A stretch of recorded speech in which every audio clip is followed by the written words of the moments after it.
Pessoal, muito bom dia. Bom dia a todos. Nós vamos aguardar alguns minutinhos a mais para que todos se juntem a essa sessão. Espero que todos estejam bem.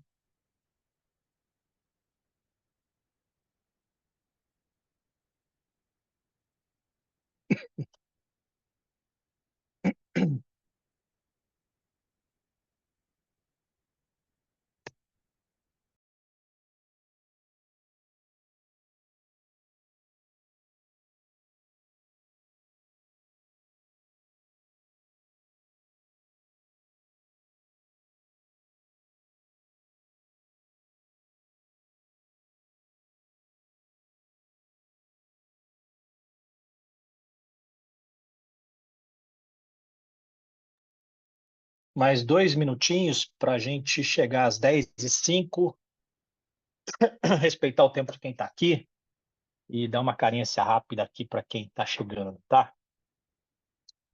2 minutinhos a gente inicia, bastante gente confirmada.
Muito bem, vamos começar aqui. Bom dia a todos vocês. Eu sou André Barros, CEO da Icomex, e vou conduzir aqui uma manhã que espero que seja produtiva, uma horinha que espero que seja produtiva para todos vocês.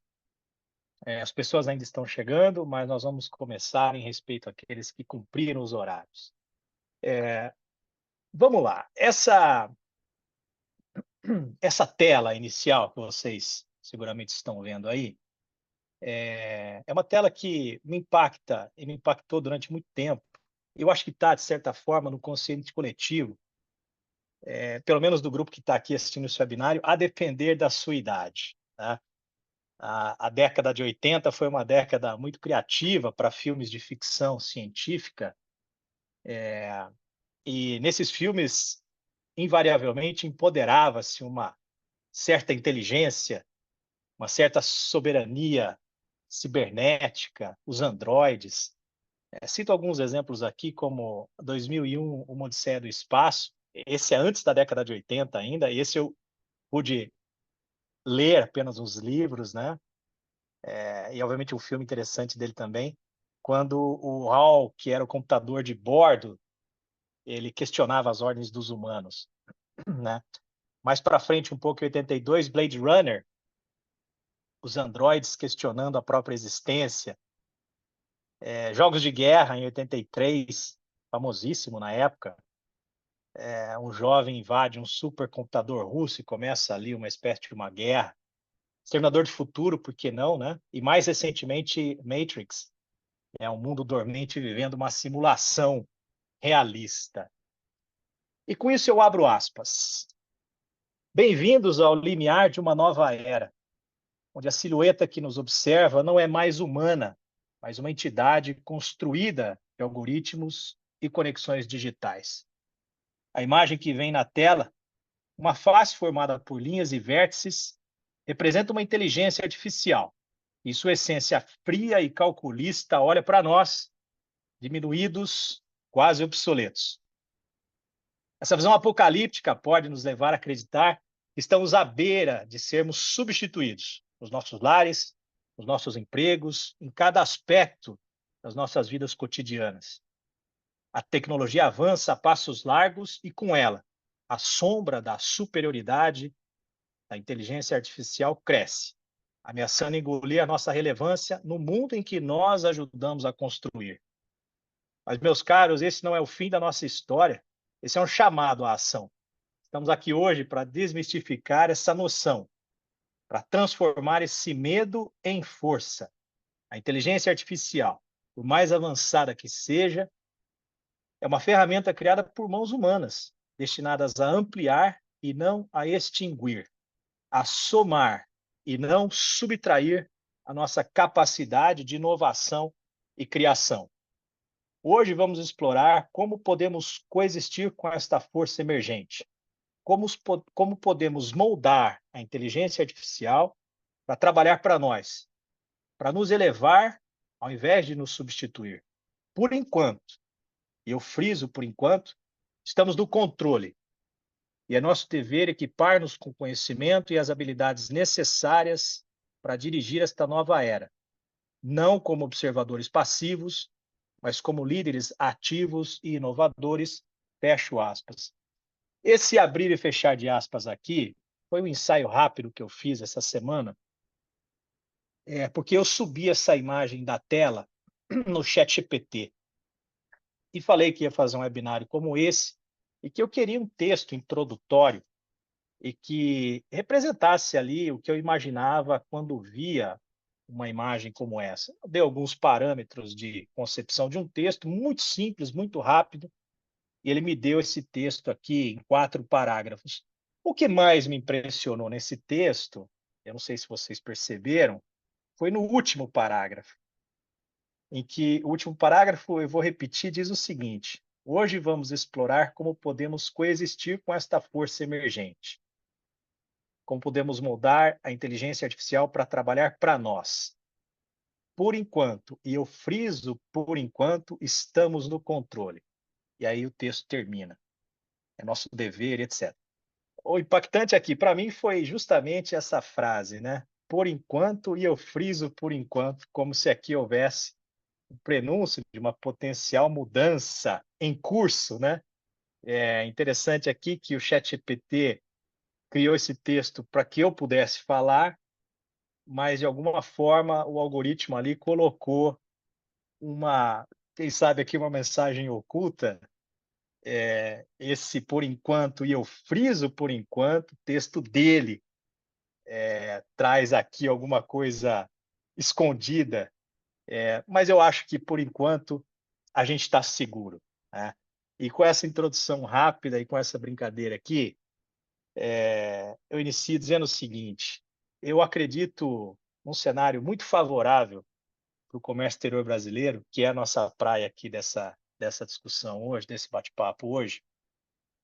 E eu acredito numa convergência de 3 fatores e que vão impactar muito os nossos negócios. Eu acho que aqui estão líderes, analistas de grandes empresas, muitos clientes nossos de indústrias no mercado que usam o comércio exterior não como atividade principal, mas como uma atividade importante para suas operações.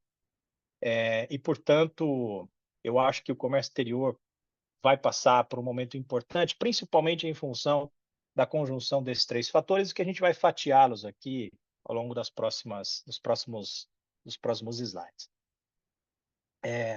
Primeira transformação do governo. Todo mundo vem acompanhando como o governo vem correndo com a modernização dos seus processos, com a simplificação. Eu não gosto de falar muito em simplificação, a simplificação eu acho que é até a página 2, mas é a modernização, é a padronização, é a centralização, né, que vem acontecendo através do grande projeto Portal Único. A gente vem, inclusive, gravando vários vídeos sobre isso aqui na e-comics, resumindo reuniões, trazendo dicas e nos deixando aqui disponíveis para apoiá-los nesse processo todo. Então, existe uma transformação digital acontecendo no governo federal, no âmbito do comércio exterior, e que vai ser muito positiva para todos nós.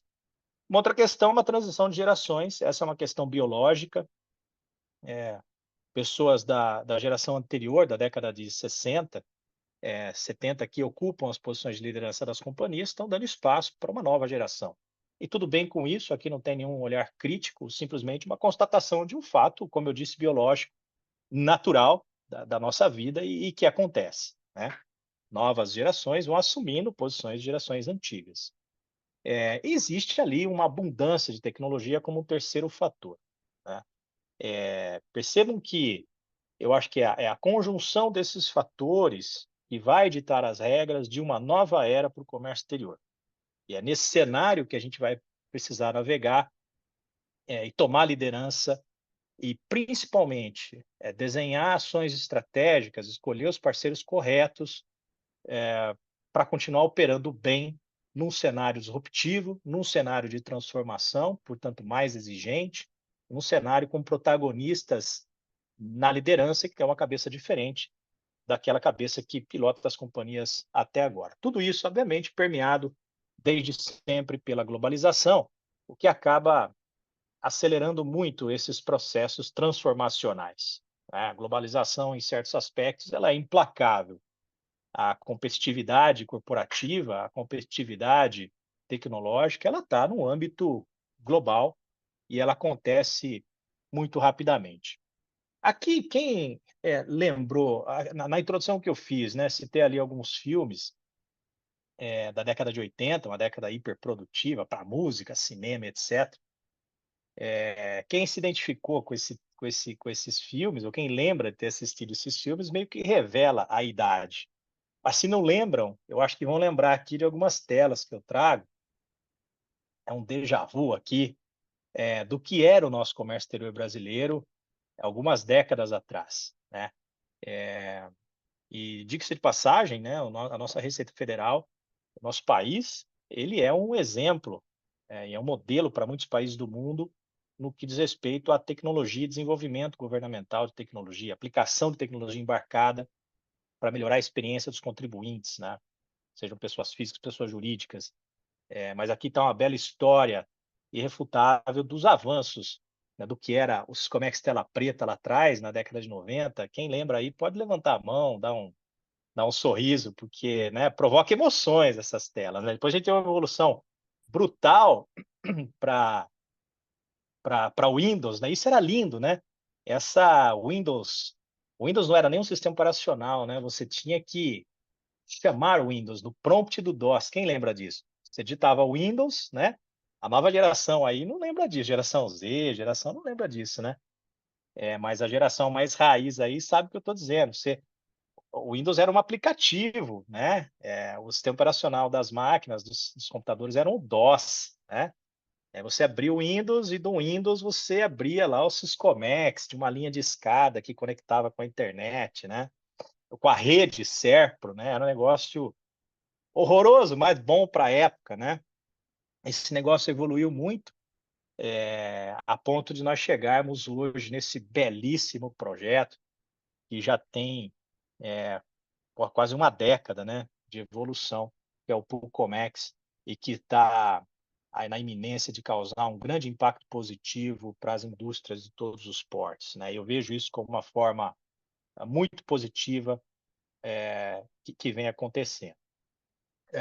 Essa tecnologia, obviamente, ela se torna um meio para um processo de simplificação. No final do dia, gente, o que o governo quer com toda essa evolução tecnológica e que, a propósito, essa evolução tecnológica toda, todo esse arsenal de tecnologia está à disposição de todo mundo, né? Cada um coloca um olhar, o olhar que quer e faz aquilo que quer com essa tecnologia.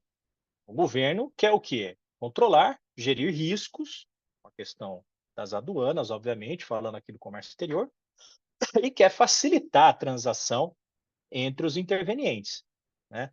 Apesar de ter conseguido isso a passos lentos, o que é um movimento natural, geralmente nas máquinas públicas, eu acho que ele conseguiu um feito que é irrefutável, né? O governo avança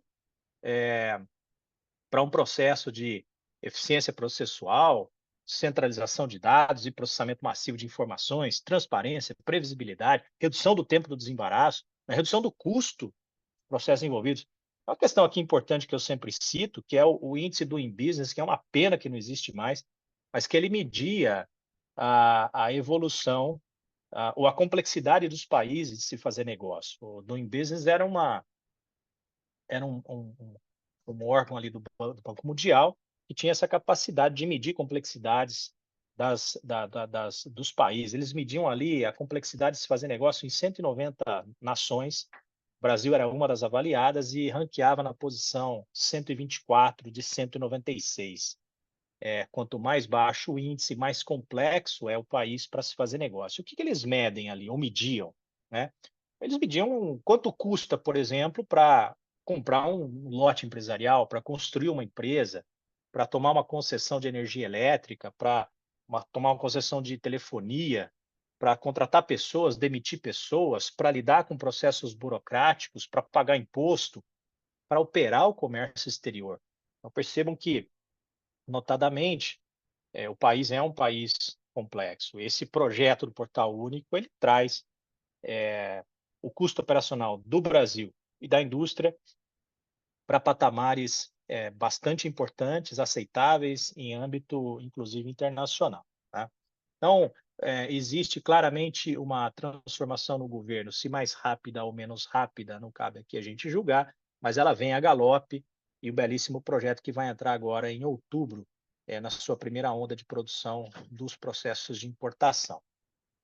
O segundo pilar que eu citei, que é a transição de gerações. Eu acho que essa é uma das mais importantes. Cabeça refrescada, né? Olhar novo, um olhar, se é que eu posso dizer, descontaminado, né? E esse é um olhar muito importante quando a gente quer, de fato, inovar.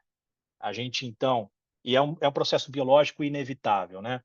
A geração nascida na década de 40 a 60, que hoje entraram no mercado de trabalho com seus 20 anos, e hoje tem, me perdoe, e hoje tem os 60 a 65 anos e ocupam uma posição de liderança nas companhias, elas estão ou assumindo uma posição de level, tá?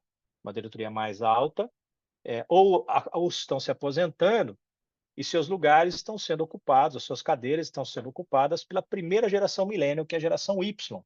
Tá? O pessoal nascido lá na década de 79, que também entrou no mercado de trabalho com seus 20 anos e hoje está ali com seus 35, 40. E existe uma diferença grande em relação a comportamento, dada a cultura e a época em que viveram e construíram suas carreiras, suas famílias, suas vidas, né? Enquanto de um lado um baby boomer tem ali um olhar muito mais conservador para os negócios, uma cultura muito mais forte, tradicional, principalmente em relação às conquistas da casa, do carro, da família, a busca pela estabilidade, isso traz, obviamente, impactos na forma como eles operam as suas companhias, né? E isso, obviamente, traz filtros em relação a como eles enxergam e adotam tecnologias. Quando a gente vai para uma geração Y, que a propósito vai liderar uma geração Z, ou seja, esses são os squads que estão sendo formados nas companhias hoje, né? Pessoas que estão liderando, passam a liderar as áreas de comércio exterior e outras áreas da companhia, que nasceram na geração, são a geração Y, né? Ou seja, uma geração que nasceu com um computador, impressora, início da era da internet, e-mail, permeado pela globalização, e que tem, né, um novo significado na visão de trabalho versus carreira, superexpostos à comunicação, né, passam a liderar a geração mais moderna ainda, né? Esses são, sim, os nativos digitais. É uma era 100% digital, me perdoe, inseridos na rede social e, portanto, essa geração que é aberta à pluralidade de religião, igualdade de gênero, né? É, não tem fronteira geográfica, não são características de uma nova geração que impera os squads das companhias atualmente. E aqui também, sem fazer julgamento de valores, mas é uma geração mais adepta à tecnologia disruptiva, que fala melhor com as tecnologias mais recentes e, portanto, são capazes de produzir melhores resultados, eu falo isso com todo cuidado, né? No sentido de que conseguem enxergar como tecnologias mais emergentes conseguem produzir mais e melhor, se comparada à geração antiga e uma questão, de novo, cultural e de época. Esse segundo pilar, né, ele também se apoia no terceiro pilar de abundância tecnológica. Acho que a pandemia todos viram acelerar muitos movimentos de tecnologia, muita coisa explodiu ao longo dos anos de 20, 21, 22, como, por exemplo, a robotização e automação de processos, né, que faz tarefa repetitiva com livre de erros, a internet das coisas para monitoramento em tempo real, é incrível o uso disso na indústria 4.0, né? O blockchain ainda em avanço de maturidade, mas que permite a realização de transações numa cadeia imutável, que é o blockchain. E isso é importante, uma perspectiva de transação internacional, câmbios, contratos, né? A gente ainda não está explorando isso na plenitude, mas a tecnologia está aí, existe, e essa nova geração que vai fazer um bom uso disso seguramente. Impressão 3D, incrível que isso pode trazer para a indústria de todos os portos, em todos os lugares do mundo. E, obviamente, realidade virtual e aumentada, que tem um potencial incrível, principalmente para aprendizado, para o comércio exterior em vários aspectos, a gente vai tratar um pouco disso. E a inteligência artificial, né, que se costuma colocar tudo isso no mesmo pote, mas são coisas distintas, né, são tecnologias diferentes. Agora, perceba o seguinte, eu falo da convergência, né? É justamente a convergência dos três fatores que potencializa a nossa capacidade de aproveitar ao máximo essa nova era para a qual está seguindo o comércio exterior brasileiro e global. Percebam que se só houvesse um avanço tecnológico, mas mantivéssemos a mesma geração baby boomer no comando, né? E um governo recheado de processos antiquados e obsoletos, nós não teríamos o mesmo impacto que nós podemos ter no cenário em que há exatamente os três fatores que, na minha visão, são fundamentais para a inovação de fato acontecer. E lembrando que, na minha opinião, é a nova geração que vai fazer com que um olhar refrescado consiga unir pontos nas indústrias de vocês para aproveitar a simplificação, porque essa geração navega em ambientes simplificados, né? Lembra que uma fala que eu repito sempre, que o comércio exterior, acredito que todos que estão aqui me ouvindo, não é atividade fim das suas companhias, é uma atividade meio, é uma atividade importantíssima. Quanto mais simples for este processo, mais vocês vão poder focar no teu negócio principal. Mais dinâmica vocês vão poder colocar no comércio exterior brasileiro, no comércio exterior, na operação de comércio exterior, para viabilizar melhor os seus negócios, né? Inclusive dentre os vários regimes aduaneiros especiais que a gente tem disponível por aí. E essa nova geração que vai olhar um ambiente simplificado de comércio exterior, que vai olhar o negócio principal da tua companhia e que vai olhar para a tecnologia disruptiva e vai conectar os pontos. É essa geração que tem que ser incentivada, e aí entram alguns problemas que a gente vai ver um pouco mais para frente. E quando a gente fala de inteligência artificial, é o tal do AI e AI, né? Esse AI é um AI provocativo, né? De provocação. E é primeiro importante pontuar, né? Do que a gente fala quando a gente fala de inteligência artificial? É um conjunto multidisciplinar de tecnologias que abrange, em geral, várias áreas do conhecimento, né? Então, você tem, por exemplo, esse aqui, em linhas gerais, 5 grandes grupos da inteligência artificial. O machine learning, né? A capacidade de a máquina trazer um aprendizado para melhorar tarefas no longo prazo. Aqui na e-commerce a gente está usando muito isso, vou citar um case no final. O deep learning é o machine learning avançado, se é que a gente pode dizer assim, de forma mais simples, né? Capacidade de compreensões mais complexas, mais abstratas. O processamento de linguagem natural, importantíssimo, eu acho que pode ter, no futuro muito próximo, um papel muito importante no comércio exterior. Permite que as máquinas entendam texto, fala, áudio humano, né, interajam com a gente. A robótica, né, seja um robô físico, humanoide, a gente vê aí as empresas do Elon Musk criando coisas incríveis e outras empresas criando a robótica humanoide incrível, mas também os robôs digitais, né, que você pode usar para automatizar processos e liberar o ser humano para fazer atividades mais relevantes, mais importantes, e a visão computacional, quinto grupo da inteligência artificial, a capacidade de a máquina identificar as coisas do ambiente externo, né? Identificar movimento, identificar objetos, identificar a, a íris digital, rosto, a identificação facial e por aí vai. Então, é o conjunto disso tudo que se junta às outras tecnologias que a gente citou, como o IoT, o blockchain, a, e que compõe, então, um conjunto de tecnologia disruptiva que passa a ser um arsenal para essa nova geração navegar num ambiente simplificado para fazer valer e potencializar o negócio de cada um de vocês. Essas tecnologias todas, não só a inteligência artificial, mas elas, e também não só no comércio exterior, elas trazem um impacto muito importante para a indústria de forma geral, e que ranqueiam aí no aumento de produtividade, na redução de erros e falhas, felizmente, e vocês vão entender porque eu digo felizmente daqui a pouco, a máquina faz melhor do que a gente, as operações repetitivas, né? A gente vai falar também um pouco de efeito dominó de erro, mas, teoricamente, um algoritmo bem preparado é capaz de executar ininterruptamente e processar alto volume de informação, né? Checar alto volume de dados, coisa que a gente não consegue fazer, porque a gente é um ser humano dotado de emoções e a gente acorda, às vezes, com o pé esquerdo, né? Diga-se de passagem. Então, a máquina aí, as tecnologias estão aí para nos ajudar, inclusive na eliminação de custo, individualização de relações, muito aplicado no marketing, né?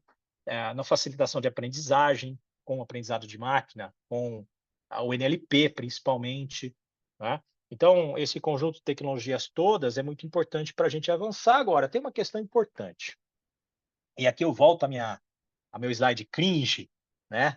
Que é um slide que provoca emoções nas pessoas, né? Quem aqui lembra também desses personagens? Levanta a mão aí para eu saber, porque o cara que lembra do filme e o cara que lembra da tela preta do Siscomex seguramente lembra desses personagens aqui. É um personagem que traz, eu acho que até uma memória afetiva para muitos de nós, seguramente para mim traz o Lip e o Hard, né? Notadamente o otimista e o pessimista. O que eu quero dizer com isso é o seguinte: quando você tem um cenário de plena disrupção, quando você tem um cenário de convergência de transformações, como é esse que está acontecendo, uma simplificação, uma transformação no governo, né? Uma nova geração assumindo liderança nas companhias e muita tecnologia disruptiva, naturalmente a gente divide opiniões. A gente tem as opiniões divididas naturalmente. E as opiniões são divididas segundo o Walter Longo. O Walter Longo é um grande pensador atual, da atualidade, ele foi o executivo do Grupo Abril de Comunicações.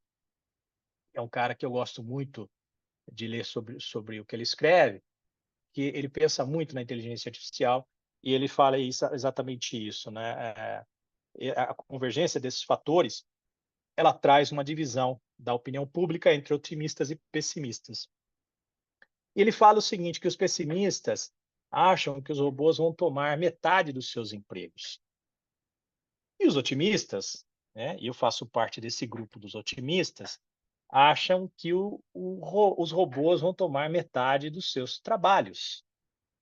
E é a mudança dessa palavra, a sutil mudança entre os pessimistas e otimistas, enquanto um fala que vai roubar seus empregos, outro fala que vai roubar os seus trabalhos, é que causa uma brutal diferença na forma como a gente encara os fatos.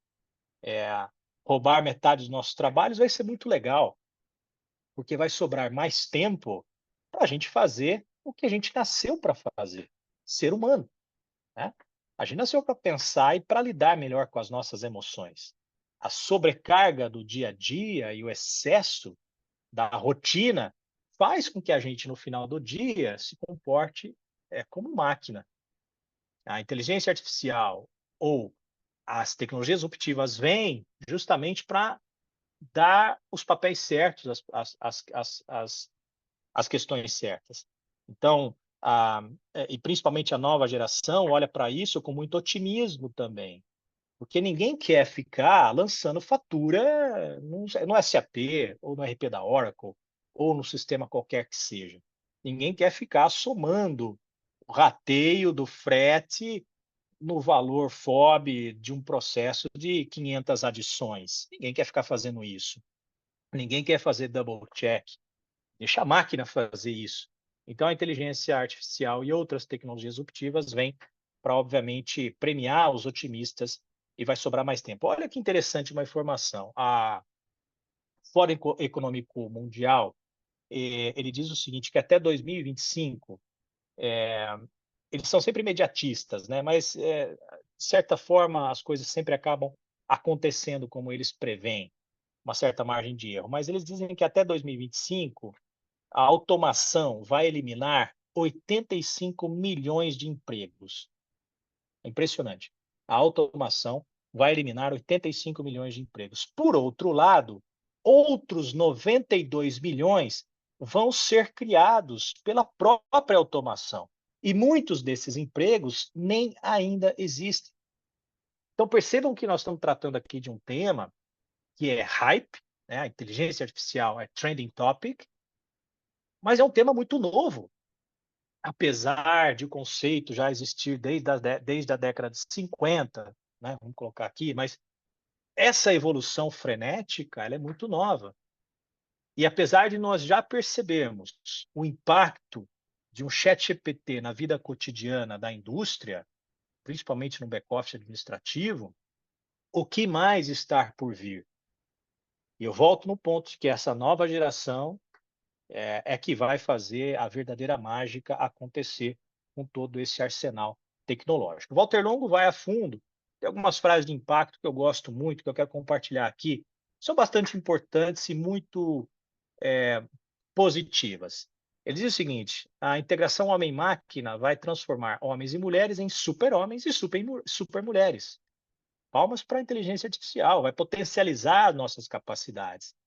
Essa é incrível, né? Eu adoro essa frase. Nenhum homem é melhor do que uma máquina, mas nenhuma máquina vai ser melhor do que um homem com uma máquina. E essa é a essência daquilo em que eu acredito que deva acontecer. E aí, como a minha introdução disse, por enquanto, pelo menos por enquanto, com o nosso grande comércio exterior brasileiro, com essa geração que está assumindo a liderança e com as tecnologias disruptivas que estão por aí. É soma e não subtração. E a última aqui, aliás, mais duas, tudo que não puder ser digitalizado vai ter mais valor. Olha que rica essa frase, né? O cara é realmente um pensador. Tudo que não puder ser digitalizado vai ter mais valor. Intuição, emoção, consciência, compaixão, valores, empatia. E, finalmente, ele desconstruiu aqui, gourmetizou um ditado popular, e ele fala que em terra de robô, quem tem coração é rei. Então, a gente ainda vai ser protagonista. Olha, eu fiz um ensaio também interessante. Eu não sei se vocês já tiveram a oportunidade de fazer isso. Eu entrei no ChatGPT, a versão paga, e eu coloquei um cenário corporativo aqui.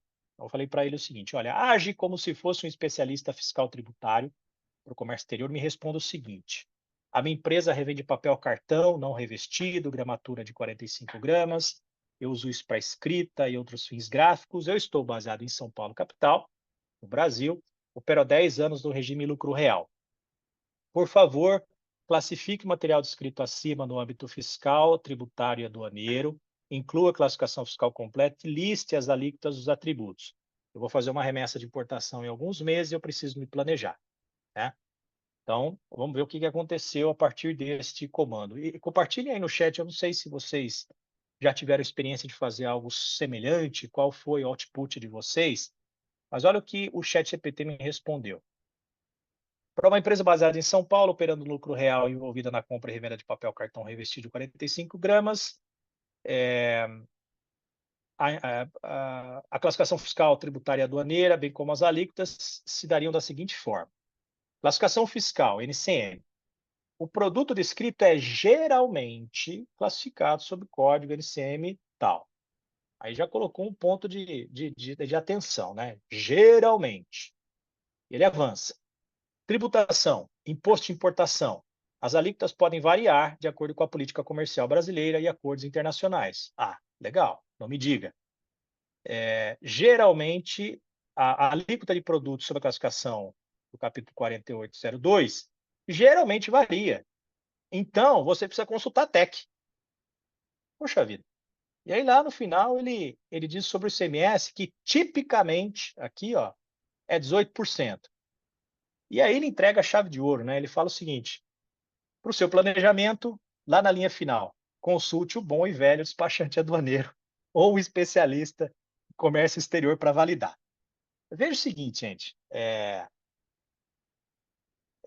claro que eu não esperava uma resposta tão contundente, objetiva, clara, e não vai ser dessa vez que eu vou usar isso com toda a certeza absoluta. Esse pequeno ensaio para mostrar que a inteligência artificial ainda está no estágio avançado, um estágio de desenvolvimento. Claro que avançando a passos ultra rápidos, mas quem aqui usaria essas informações como estão para preencher fazer um planejamento de importação, sem antes validar um analista especialista tributário ou conversar com o despachante aduaneiro, né? Então percebam que eu acho que ele fez um belo trabalho. Ele listou para mim de forma muito estruturada, organizada, colocou pontos claros ali, deixou obviamente vários pontos de dúvidas, mas colocou pontos claros para eu poder direcionar um estudo avançado. E eu insisti depois, né? Eu não coloco aqui, mas olha, eu quero saber variação do dólar, e ele faz algumas projeções.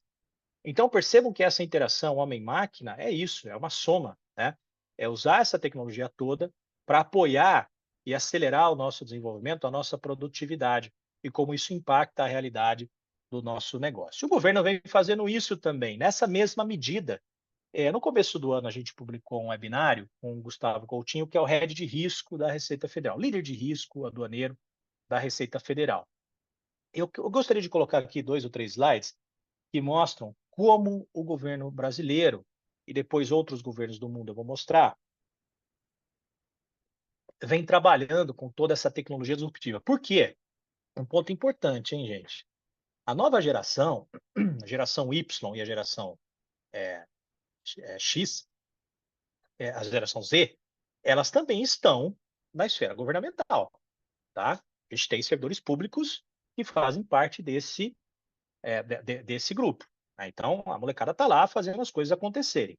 E olha que incrível.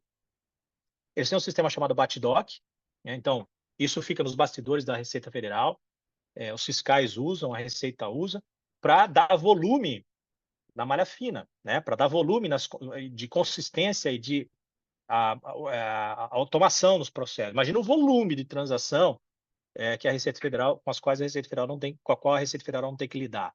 Então, essas automações são importantes. O BATDOC é um sistema premiado de automação e conferência de documentos, né? Eles pegam ali os documentos, fatura, packing list, BL, etc., conseguem puxar aqui numa espécie de um OCR e cruzar informações.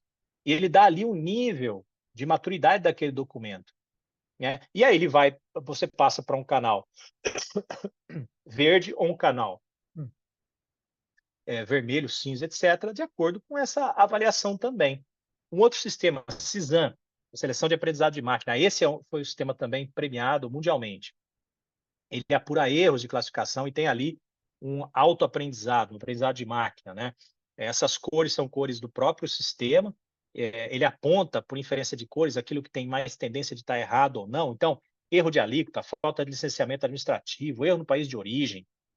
É um negócio legal. O relatório que esse sistema CISAM gera para o fiscal é um relatório em linguagem natural. Significa o seguinte: facilita a compreensão do fiscal e tira nuances legais da jogada, tornando a relação fiscal-contribuinte mais transparente. Não tem entrelinhas, tem fatos e dados claros, concretos e expostos pela máquina de forma muito contundente também. Aqui, a leitura, né, a capacidade visual, né, o scanner, que consegue identificar cargas, avaliar se o container está cheio, está vazio, avaliar uniformidade. Eles estão trabalhando em semelhanças, né, uma coisa legal. Eles vão ter um catálogo gigantesco, uma base de dados gigantesca. À medida que essa base de dados vai se formando, eles vão podendo comparar no Brasil é, formatos ou comportamentos de imagem, padrões de imagem, e, portanto, vão conseguir detectar falhas mais facilmente. Agora, o que mais incrível nesse processo é o resultado disso para o governo, né? Esse gráfico ele mostrou no final e que me impactou muito positivamente. Vejam que lá em 2016, no gráfico da esquerda, você tem um percentual de seleção em zona primária para importação. Significa o seguinte: de todo o volume de carga que passa pelo Brasil, 8% eram paradas em 2016. E esse número caiu para 2022. Isso foi para 2,87%. O volume é muito grande, não tem efetivo, não tem tempo para fazer. Então, é uma seleção de acordo com alguns critérios. E esse volume caiu em termos percentuais. Agora, perceba do lado direito o impacto que isso tem no recolhimento, né? Em função da análise mais de perto dessas seleções. Lá em 2016, enquanto eles auditavam 8% das cargas, eles conseguiam tributar 170 milhões de reais dessas cargas, né? Lá em 2022, quando eles reduziram para 2,87, quase três vezes de redução, eles quase que aumentaram 3 vezes o número de arrecadação. Ou seja, audita-se menos, recolhe-se mais. E isso, para mim, representa claramente, de forma muito irrefutável, a eficiência do nosso governo federal brasileiro, que, como eu disse aqui, hein, apoio e sou fã, porque tem o objetivo de controlar, de risco e facilitar. E usa bem a tecnologia. A questão aqui é como a gente faz uso dessa tecnologia, né? Os governos do mundo afora, fiz uma pesquisa bem legal no Fórum Econômico Mundial, aliás, na Organização Mundial das Aduanas. Tem um relatório que vocês podem baixar, está ali embaixo a fonte, The Role of Advanced Technologies in Cross-Border Trade, Customs Perspective. Ele mostra ali como que os governos mundialmente estão preparados para atuar com a tecnologia. E dos 105 países membros que responderam às perguntas da Organização Mundial das Aduanas, 81% se provou que está preparado e que tem tecnologia emergente em algum aspecto para cuidar das suas alfândegas. E se a gente fizer um resumo de como essas tecnologias são empregadas, elas são exatamente como o governo brasileiro faz. Para avaliação de risco, ou seja, algoritmos aprendendo como as máquinas, algoritmos de machine learning, né? Algoritmos de aprendizado de máquina, olhando para os dados e aprendendo e identificando riscos e distorções, anomalias, automação de documentação, então processamento automático com OCR, de recepção de documentos e cruzamento de informações, o scanning de cargas, a exemplo do que o governo brasileiro faz com os scanners, e ali tem uma facilitação na China e na Europa, aliás, na Índia e na Europa, tem ali um processo de usar chatbot para atender os contribuintes, uma coisa que eu acho que a gente não chegou ainda, mas vai chegar fatalmente, né? Então, percebam que o modus operandi de o governo utilizar essa tecnologia disruptiva toda tem sido, em certa medida, mais do mesmo, né? Não tem aqui, eu acho, um grande salto criativo, um grande salto disruptivo de uso da tecnologia, dessas tecnologias emergentes, para o comércio exterior brasileiro. É claro que avançou demais, é claro que, e é contundente no gráfico que eu mostrei há pouco, que existe um enorme ganho de produtividade. Mas percebam que faz-se mais do mesmo no âmbito global. Avaliação de risco, automação de documentos, scanning de cargas, e aí, no caso da Índia e Europa, facilitação com os intervenientes. A questão aqui é como a gente também sai do mais do mesmo na nossa indústria, porque, e antecipo, não tenho todas as respostas, tá? Esse é um processo de construção. A e-commerce, como um vetor de transformação digital, antenado a uma nova era do comércio exterior, amparado por todo um capital intelectual e uma robustez corporativa, tem a função de provocar vocês e de ajudá-los nessa construção, de ser o interlocutor com a nova geração que está assumindo a posição de liderança nas suas companhias, de olhar para esse arsenal tecnológico e olhar para a simplificação e entender como a gente vai além. Essa é a nossa busca, né? A gente olha hoje para esse cenário de disrupção e a gente olha para a eficiência operacional, análise de dados, gerenciamento da cadeia de suprimentos, redução de barreiras comerciais, detecção de fraudes e não conformidades, assim como o governo faz, né? Quando a gente fala de eficiência operacional, automação de tarefas, logística e roteirização são áreas que podem ser impactadas por essas tecnologias disruptivas, manutenções preditivas de máquinas que podem impactar positivamente logística, né? É, roteirização, por exemplo, sistemas inteligentes de transporte, de ressuprimento, para calcular rotas mais convenientes, rotas mais rápidas, mais baratas, isentas de situações climáticas, né? Automação de tarefas, a gente entregou agora há pouco uma ótima ferramenta de digitalização de documentos que é capaz de entender layouts e mudanças de layouts e processar a informação que está ali de forma muito mais rápida que um ser humano, vou mostrar isso no final. Então, eficiência operacional, um conjunto de coisas que podem ser aplicadas na indústria, assim como análise de dados, inteligência de mercado, né? Tratar do volume de informações disponíveis na base de dados de vocês, na área de marketing, na área de vendas, SNOP de vocês, entender como isso tudo se conecta e projetar insights para vocês tomarem decisões baseadas em dados. Eu acho que essa é a grande sacada do uso da inteligência artificial na indústria também. O gerenciamento da cadeia de suprimentos, a gente falou há pouco, né, com a projeção, previsão de demandas, né, olhando padrões históricos, considerando fatores externos, guerras, variações da moeda, a demanda futura, garantindo uma maior precisão, né, para planejamentos de estoque cada vez mais eficientes, né? Rastreamentos em tempo real, nem se fala disso, né? O tracking, a questão do tracking, eu tenho uma visão muito particular sobre isso. Acho que o tracking é legal ter, mas nós estamos trabalhando no depois do tracking, tá? Ter o tracking é legal, mas qual é o impacto real que um aviso de um atraso traz para a tua operação de venda, para a operação do teu potencial cliente, né? Para o teu estoque, para o teu custo, para o teu fluxo de caixa. Então, avançar um pouco além do tradicional é a nossa busca exatamente nesse momento. A redução de barreiras comerciais, a linguagem natural pode ajudar muito nas questões de tradução e localização, né? Infelizmente, no Brasil, o inglês ainda é um skill que está para 5%, 6% da população brasileira, não são todos que falam inglês, aliás, é uma vasta minoria, e para o comércio internacional, o inglês é uma condição sine qua non para fazer melhores negociações, para reduzir erros, trazer mais transparência nas transações. Então, processos de tradução e localização no sentido de localizar para o país que está se negociando, são questões fundamentais que podem ser aceleradas com a linguagem natural, o NLP da inteligência artificial, a faculdade da inteligência artificial, né?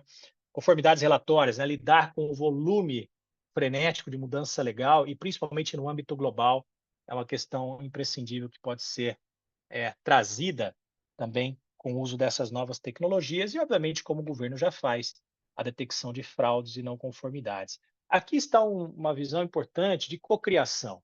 Eu acho que governo e iniciativa privada têm que andar debaixo da mesma página. Como eu disse várias vezes, o governo quer facilitar, quer controlar, quer melhorar. E, obviamente, a iniciativa privada tem que dar a sua contrapartida. Ela tem que entregar processos mais limpos, mais claros, mais transparentes. Está aí o programa OEA, belíssimo programa de compliance, que tira os olhos da Receita Federal para quem é OEA e coloca na indústria que não tem OEA ou que tem algum problema histórico, né? Então, a gente tem que usar essas tecnologias todas para potencializar a nossa operação, mas de forma que muito além de um potencial daquilo que é trivial. Eu acho que essa é a busca. Como empresas como a nossa, a gente consegue somar com vocês e fazer as provocações corretas para que a nova geração faça bom uso, um uso muito superior dessas tecnologias para otimizar a operação de vocês. E aqui a gente entra, com toda essa convergência, a gente pode entrar em algumas armadilhas e a gente tem que ter sempre um olhar de cautela. E eu fiz um paralelo aqui interessante. A gente navega em ambientes complexos e com muitas nuances. No mundo corporativo é assim, né? E por isso mesmo, do nosso lado, ah, esse processo todo, essa combinação toda, essa convergência sobre a qual a gente falou, ela tem que ser de soma e não de subtração. Não deixa só a máquina. O ser humano é fundamental, porque ele é dotado de uma percepção que, por enquanto, e friso por enquanto, a máquina não é capaz de fazer por conta própria. A natureza de constante mudança das aduanas, da legislação, né, brasileira e global, ela traz um cenário também desafiador que se soma à complexidade e nuances da indústria. Então, a gente tem que criar ciclos de aprendizado contínuo dos nossos algoritmos, feedbacks constantes para que a máquina, num algoritmo de máquina, aprenda cada vez mais. Não pode deixar o negócio rodando sozinho. Ciclos duplos de verificação para evitar efeitos dominós de potenciais erros. Imagina um sistema implementado de inteligência artificial que projeta, prospecta ou apura e há um erro ali no algoritmo. Esse erro pode gerar um efeito dominó de resultados irreparáveis. Então, rotinas híbridas de verificação, volto à questão que é soma e não subtração. E hoje, principalmente, a gente, aqui do nosso lado de tecnologia, vocês não imaginam o quanto a gente vê, monitora e se protege de ataques cibernéticos, o quanto a gente gasta disso anualmente. A questão assim é impensável como isso acontece num volume impressionante. E, obviamente, a gente tem que ter protocolos, certificações muito robustas, de segurança. Tudo isso, gente, sempre navegando num oceano de transparência e ética também, né? Olha, 4 bilhões de documentos são transacionados no mundo em função do comércio exterior.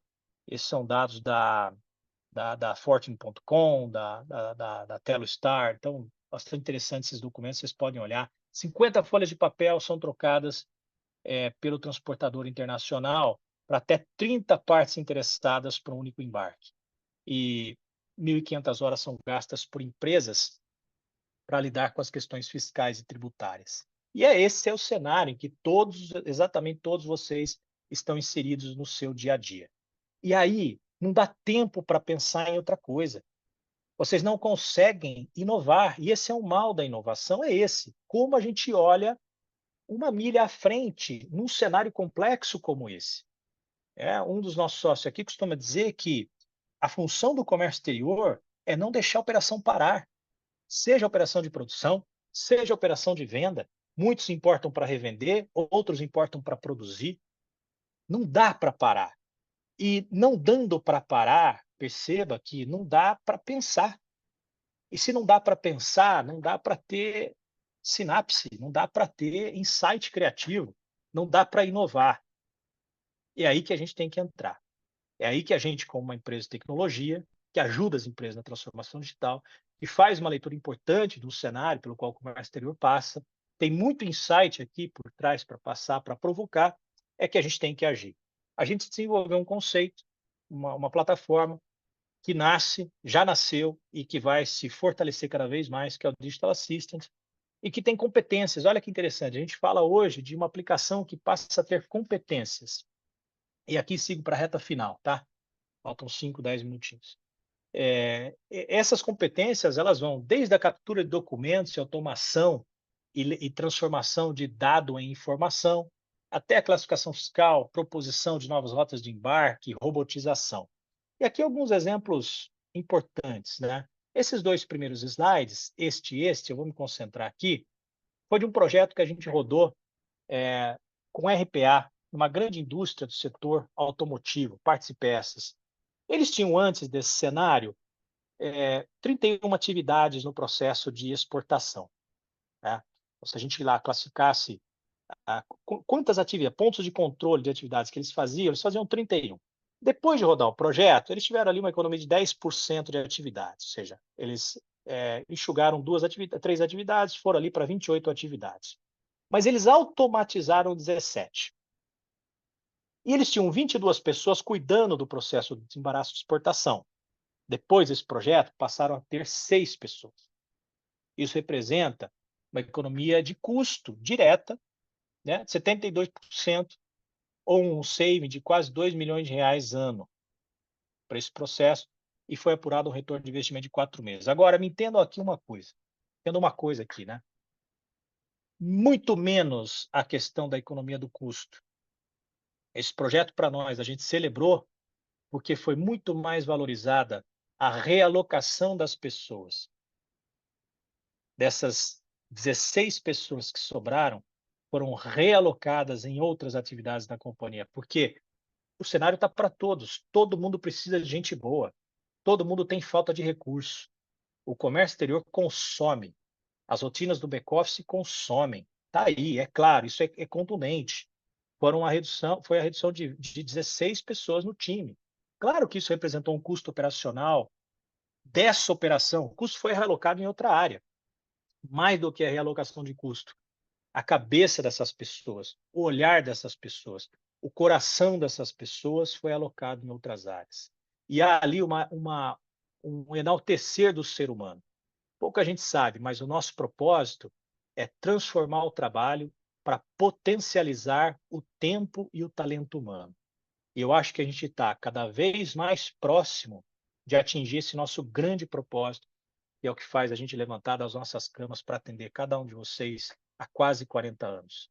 Um outro exemplo importante do setor automotivo também foi uma indústria aqui no interior de São Paulo. São números mais tímidos, mas é um ensaio de um potencial incrível que, se projetado na operação de vocês, pode trazer um resultado impressionante também no aspecto de salvar pessoas, tirar as pessoas do tédio ou tirar as pessoas de um risco de um trabalho extremamente manual, braçal, e colocar as pessoas para fazerem o que elas fazem de melhor, que é pensar no negócio de vocês. Então, vocês não acreditam o impacto positivo e de moral que isso traz para uma companhia quando você implementa, por exemplo, uma skill dessa, que é o Document Capture, que é capaz de receber documento, abrir um documento, fazer uma leitura daquilo, processar a informação e é capaz de lidar com alterações de layout.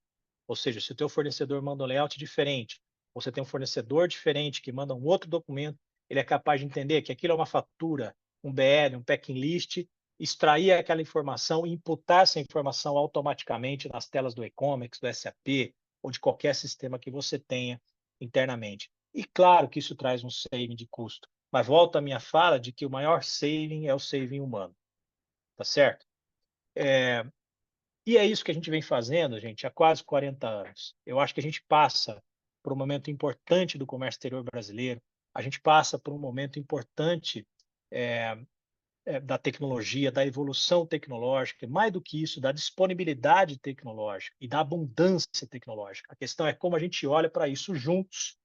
Eu acredito na cocriação, eu acredito na capacidade da soma das nossas visões. Antigamente, quem é aqui da velha guarda, que se mobilizou com todas essas imagens que eu mostrei, tela preta, Lip Hard, 2001, Odisseia no Espaço, também vem de uma época em que as empresas de tecnologia eram empresas soberanas, né? Elas ditavam as regras, elas falavam o que deveria ser utilizado pela indústria, elas entregavam os pacotes fechados e os pacotes que vocês deveriam usar no processo de vocês. Ora, essa época acabou. A gente entra numa época em que eu devo escutar vocês cada vez mais.